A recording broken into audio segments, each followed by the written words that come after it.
you know about chemical warfare? Some people think of the use of chemicals in war as dating from World War I. However, soldier, that's not true. Chemical warfare is almost as old as warfare itself and antedates the use of gunpowder in the Western world by many centuries. One of the first recorded instances of the use of gas in warfare was during the ancient Greek wars at the siege of Plataea, when the attackers burned pitch and sulfur under the walls of the city to stupefy the defenders. Another early use of chemicals was made by King Charles XII of Sweden in 1701, when the Russians were deployed behind the Dvina River holding up his advance. He produced a smoke screen by burning dampened hay and straw, which he had collected on his side of the river, and with a favorable wind produced a large smoke screen, under cover of which he crossed the river with his army at an unexpected point and was deployed for battle before the Russians realized what was happening.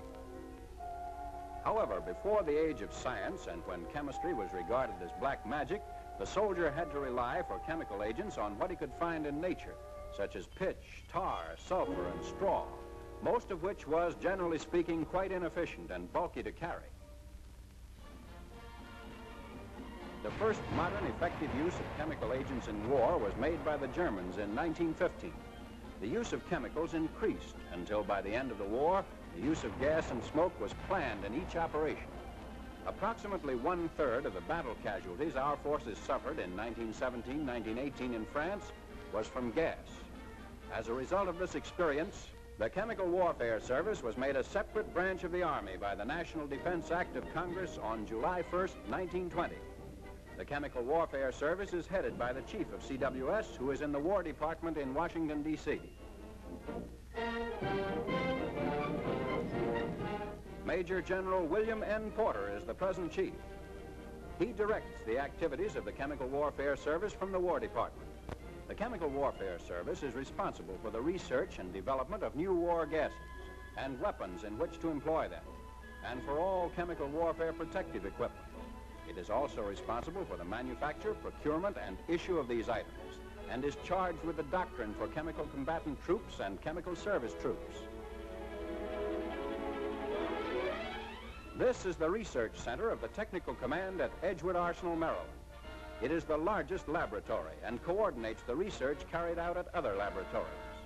In these laboratories have been found and the engineering work done on our war gases and the weapons to project them. Samples of gases captured from the Japs in the South Pacific and samples procured from Germany by secret agents have also been analyzed here. This is the Chemical Warfare Laboratory at Columbia University, which works on particular problems given to it by the Chief of the Technical Command at Edgewood Arsenal. The Massachusetts Institute of Technology, located in Boston, is the third research and development laboratory of the Chemical Warfare Service.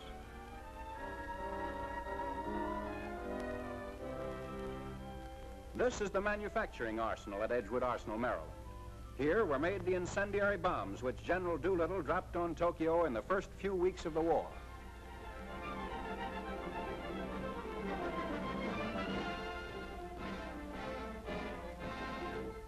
The Huntsville Chemical Warfare Arsenal is the largest we have, and probably the largest chemical warfare arsenal in the world. This is a new arsenal started at the beginning of the present emergency. It is now in production and can manufacture more mustard gas in one day than was manufactured by us in all of World War I.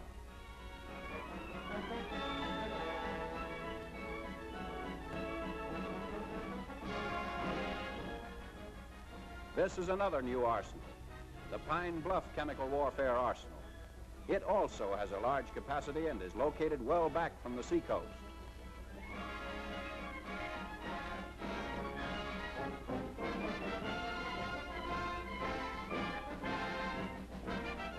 Here on the outskirts of Denver, Colorado, is the newest of our arsenals, the Rocky Mountain Chemical Warfare Arsenal. It is located completely out of the range of any possible air threat. Here you see incendiary bombs being filled, which will probably be falling on Berlin by the time you see this picture. The items of equipment you have just seen being manufactured are stored in chemical warfare depots until they're needed for issue to troops. Out on the Great Salt Lake Desert of Utah is located the Deseret Chemical Warfare Depot, where great quantities of chemical agents are stored in bulk. You're looking at 70,000 drums of mustard gas, which is just a part of what we're holding for the day when the Japs or Germans want to start something. This is part of the Eastern Chemical Warfare Depot, located at Edgewood Arsenal, and more gas waiting for the Germans and Japs.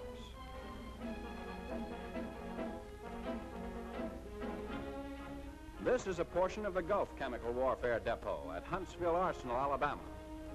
These incendiary bombs are starting on a long trip, which will end in a German war industry plant. Still more gas for anyone who wants to start it. Also at Edgewood Arsenal, the cradle of chemical warfare in this country, is located the Chemical Warfare School, where officers and enlisted men are sent for higher training. Under the commandant of the school is also the Chemical Warfare Officers Candidate School. To this school are sent outstanding enlisted men. The successful students who graduate are commissioned as second lieutenants in the Chemical Warfare Service. So you see, although you are now at the bottom of the ladder and are serving your first few days as a private, if you demonstrate to your company commanders and those above you that you have what it takes, you may become a commissioned officer. The opportunity is open to all, regardless of race and color or any college degrees which you may or may not have.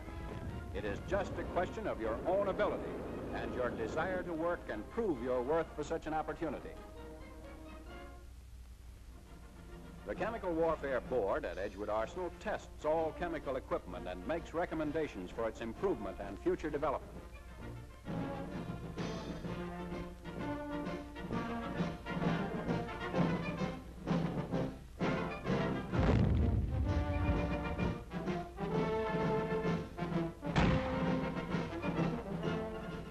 The Training Aids Division is also located at Edgewood Arsenal, Maryland. This section tests procedures and writes all War Department technical and training manuals on chemical warfare. They also supervise the making of film strips and assist in the preparation of training films. There are many battalions of combatant chemical troops. The mission of these troops is to fire smoke and high explosives and to be ready with their special weapons to fire gas for retaliation when the Axis starts chemical warfare. Chemical battalions fired the smoke screens which covered the landings in Sicily. The 2nd Chemical Battalion was commended in orders for its outstanding work throughout the Sicilian campaign. Chemical air operation companies are assigned to the air forces and operate on advanced air bases and the theaters of operation. The other chemical service units, including chemical depot companies, chemical maintenance companies, chemical smoke generator companies, chemical decontaminating companies, and chemical field processing companies, are assigned to ground forces and Army service forces after their training.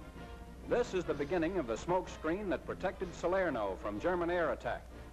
Our smoke generator companies are now protecting the harbor and port facilities being used in the Mediterranean. And finally, we bring you to Camp Seibert, Alabama, where are located the Chemical Warfare Service Unit Training Center and Replacement Training Center. The Replacement Training Center trains individuals as lost replacements to keep the units which have suffered battle casualties overseas up to strength. At the Unit Training Center, newly activated units are thoroughly trained and prepared to go overseas to carry the fight to the enemy. You are now members of a big team which is in the fight. Both combat battalions and smoke generator companies have distinguished themselves in Africa, Sicily, Italy, and the Pacific theaters. However, the big day is still to come. It'll be when Hitler, with his back to the wall, frantically uses gas as a last resort. That will be the climax in this war, and depending upon what happens then, may rest the outcome. At that time, you will rush onto the field to take part in a main and deciding play. So heads up, Soldier Brown. You have a big responsibility ahead of you. You belong to one of the finest technical services in the world. When the gas warfare phase comes, it will produce tremendous casualties on the enemy, and at the same time prevent excessive casualties to our own troops. Good luck.